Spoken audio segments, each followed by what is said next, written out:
சீரியல்களின் full எபிசோடுகளை Sun டிவியில் ஒளிபரப்பான உடனே எக்ஸ்க்ளூசிவாக சன் நெக்ஸ்டில் மட்டும் ஃப்ரீயா பாருங்கள். நான் வரேன்னு உங்களுக்கு தெரியும்ல, அப்புறம் ஏன் என்ன ரிசர்வ் பண்ண வெளியே வரல? இமேல ஏதாவது கோவமா? ஏய், அதெல்லாம் ஒண்ணும் இல்ல. நான் உன்கிட்ட பேசலாம் தான் வந்தேன். நீ ராஜேஸ்வரி அம்மா கிட்ட பேசிட்டு இருந்தல, சரி அப்புறம் பேசிக்கலாம் திரும்ப வந்துட்டேன். Okay okay. அப்புறம் எப்படி இருக்கீங்கக்கா? மேரேஜ் லைஃப்லாம் எப்படி போயிட்டு இருக்கு? எல்லாம் மோனிகா, நீங்க இன்னும் போகவே இல்லையாமா? போங்க வரேன். நீங்க மேரேஜ் ஆகி வந்த உடனே ஸ்டடிக்காக நான் போயிட்டேன். அதனால நம்ம பழகிக்க முடியாம போச்சு. இனிமே இங்கதான் டேராவே. நான் தான் உங்க செட். ஓகேவா? ஆனா இப்போ நீ வந்த நேரம் ஒரு 1 வீக் நம்ம மீட் பண்ணிக்கவே முடியாது.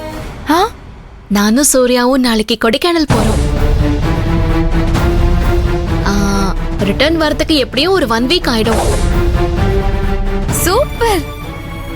எனக்கும் கொடைக்கானல் போகணும்னு ஆசையா இருக்கு. நானும் உங்க கூட ஜாயின் பண்ணிக்கலாமா? மம்மி, சௌந்தர்யா அக்காவும் சூர்யா மாமாவும் 1 வீக் கொடைக்கானல் போறாங்களாம். நானும் அவங்க கூட போட்டுமா? ஐயோ இல்ல இல்ல இல்ல, நீ வர வேணாம். வை? அது ஓ, ஹனிமூன் ட்ரிப்பா?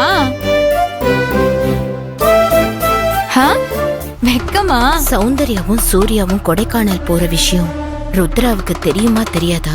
அவகிட்ட இதை சொல்லணும். Okay okay, enjoy enjoy.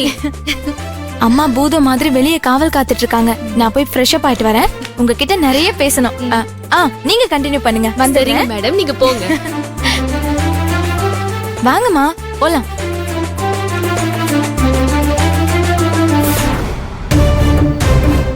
நான் தான் அவ்வளவு தூரம் சொல்றேன்ல, என்ன நம்புங்க.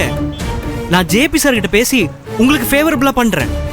அதுக்கு நீங்க என்ன பர்சனலா கவனிச்சுக்கிட்டா போதும்.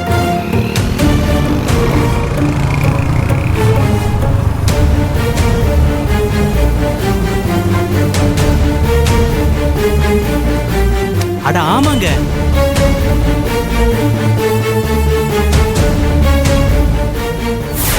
என் தம்பி பாத்தீங்களா? அவன் இப்பதான் வேலைக்கு சேர்ந்தா, பொண்டாட்டிக்கு நகை எடுத்துட்டு வந்து கொடுத்துருக்கான் பாத்தீங்களா? மாப்ள, உன்னால என் நிம்மதி, சந்தோஷம், தூக்கம் எல்லாமே போச்சு.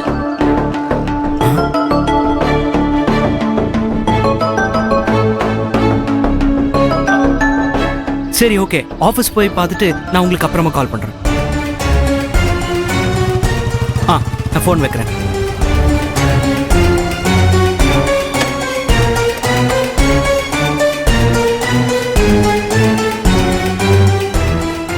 என்ன மாப்ள, போன்ல ஏதோ தீவிரமா பேசிட்டு இருந்த போல, என்ன பார்த்த உடனே அவசரமா கட் பண்ற? ஆபீஸ் விஷயம் தான் மாமா, வேற எதுவும் ரகசியம்லாம் இல்ல. ஆமா, வேலைக்கு போலையா? ஏன் மாப்ள இப்படி எல்லாம் பண்ற? உன்னால நான் வீட்டுல இருந்தா நிம்மதியாவே இருக்க முடியல தெரியுமா? என்ன மாமா சொல்றீங்க? நான் என்ன பண்ணேன்? அதான் பிரச்சனையே. நீ என்ன பண்றன்னு சுத்தமா தெரியலையே. நீ என்ன சம்பாதிக்கிற, எப்படி சம்பாதிக்கிற ஒன்னும் தெரிய மாட்டேங்குது. சரி அதை விடு. பொம்பளை கிட்ட வயசை கேட்க கூடாது, ஆம்பளை கிட்ட வருமானத்தை கேட்க கூடாதுன்னு சொல்லுவாங்க. நீ உன் பொண்டாட்டிக்கு நெக்லஸ் வாங்கி கொடுக்கறதா இருந்தா அதை யாருக்கும் தெரியாம வாங்கி கொடுத்துருக்க வேண்டியதானே? அதை வீட்டுல எல்லாருக்கும் ஸ்வீட் கொடுத்து கொண்டாடணுமா? இல்ல மாமா, அது வந்து நீ எதுவும் பேசாத மாப்ள. உன் அக்கா என் பொண்டாட்டி அந்த நகையை பார்த்ததுல இருந்து நைட்டெல்லாம் அந்த நகையை பத்தி ஒரே புலம்பல் தான். காலையில கூட வேலை பார்க்குற இடத்துல சம்பளத்தை அதிகமா கேளு நச்சரிக்கிறா. உன்னை நம்பி கழுத்தை நீட்டினதுக்கு நான் வெறுங்கழுத்தோட இருக்கணுமான்னு கண்ணெல்லாம் கசங்கிட்டு பேசுறா. என் தம்பி உங்களுக்கு அப்புறம் வேலைக்கு போய் அவன் பொண்டாட்டிக்கு நகை வாங்கி கொடுத்து அழகு பார்க்கறான். நீங்க எப்போ அந்த மாதிரிலாம் வாங்கி கொடுப்பீங்கன்னு சொல்லி ஒரே அனத்தல் மாப்ள. தாங்கவே முடியல. உன் லைஃப்ல திடீர்னு இப்படி ஒரு சேஞ்ச் வரும்னு நான் கொஞ்சம் கூட எதிர்பார்க்கவே இல்லை மாப்ள. அப்படியே ஜெட்டு வேகத்துல போயிட்டே இருக்கியே. இங்க பாரு மாப்ள, உன் கூட என்னால போட்டி எல்லாம் போட முடியாது மாப்ள. கொஞ்சம் பார்த்து அட்ஜஸ்ட் பண்ணி நடந்துக்க. என்ன மாதிரி நீங்களும் அதிகமா சம்பாரிச்சு எங்க அக்கா கேட்டதெல்லாம் வாங்கி கொடுக்கணும்னு நினைங்க மாமா. நீ எதுவாக நினைக்கிறாயோ அதுவாகவே ஆவா என்ன பெரியவங்க சொல்லியிருக்காங்க. ஆட போங்க மாப்ள, பெரியவங்களுக்கு என்ன எதையாவது உளறிட்டு போயிடுவாங்க. நான் நினைக்க தான் செய்யறேன், ஆனா எங்க நினைச்சதை செய்ய முடியுது? மாமா கவலைப்படாதீங்க மாமா, கண்டிப்பா நீங்க நினைச்சதெல்லாம் செய்யலாம். எனக்கு ஒரு நேரங்காலம் வந்த மாதிரி உங்களுக்கு ஒரு நேரங்காலம் வரும். அட நம்பிக்கையோட இருங்க. நீ படிச்சிருக்க, எந்த இடத்துல எந்த மாதிரி வேலை பார்க்கணும்னு தெரியும். அதனால உனக்கு நம்பிக்கை இருக்கு. நான்லாம் படிக்காதவன் மாப்பிள. எனக்கு இவ்வளவுதான் சம்பளம்னு இருக்கும்போது நான் எப்படி நம்பிக்கையா இருக்கிறது? நீயே சொல்லு. மலையேற போனாலும் மச்சான் தயவு வேணும்னு சொல்லுவாங்கல்ல, உங்களுக்கு நான் இருக்கேன் மாமா. அப்படியே சொல்ற? ஆ, ஆமா மாமா, உங்களுக்கு நான் ஹெல்ப் பண்றேன். நீங்க எதுக்கும் கவலைப்படாம போங்க. ம்? மாப்பிள, நீ இப்ப சொன்னதை கேட்டு எனக்கு பெரிய நம்பிக்கை உண்டாயிடுச்சு. நான் வரேன். ம்.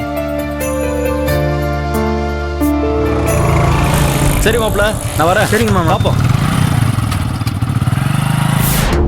மோனிகா, மோனிகா, எங்க போனா இவ? பால்கனில கூட இருக்கிற மாதிரி தெரியலையே.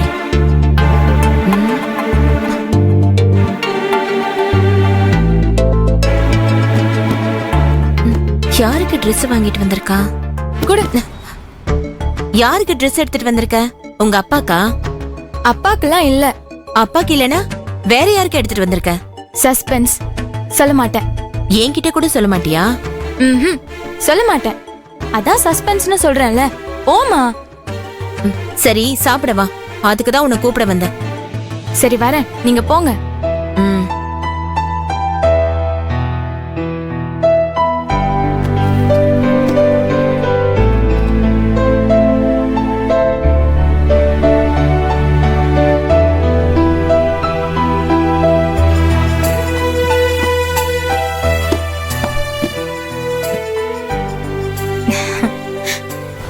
ரசம் ரெடி. பாண்டி, என்ன மோனிகா, என்ன வேணும்? எனக்கு ஒண்ணும் வேண்டாம். உனக்கு நான் ஒண்ணு கொண்டு வந்திருக்கேன். என்னன்னு சொல்ல பார்க்கலாம். என்ன கொண்டு வந்திருப்ப?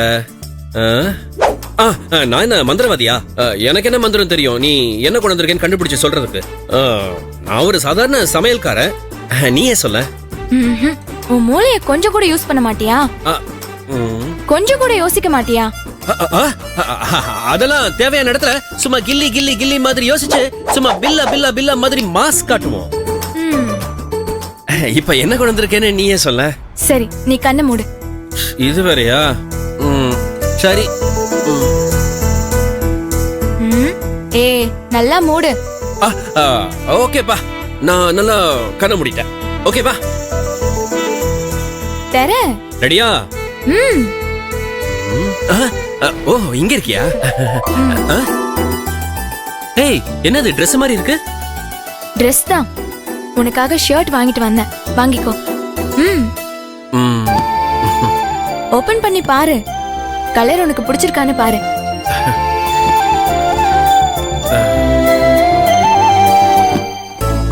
ஏய்,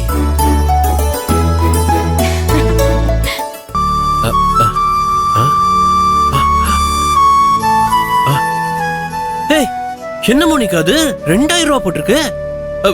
இவ்வளவு விலையுள்ள சட்டையெல்லாம் நான் போட்டதே இல்ல மோனிகா. சட்டை பிடிச்சிருக்கான்னு பாக்க சொன்னா நீ வெளிய பாத்துட்டு இருக்க. ஷர்ட் பிடிச்சிருக்கா? நீ எனக்காக வாங்கிட்டு வந்திருக்கும் போது பிடிக்காம போகுமா? ரொம்ப பிடிச்சிருக்கு.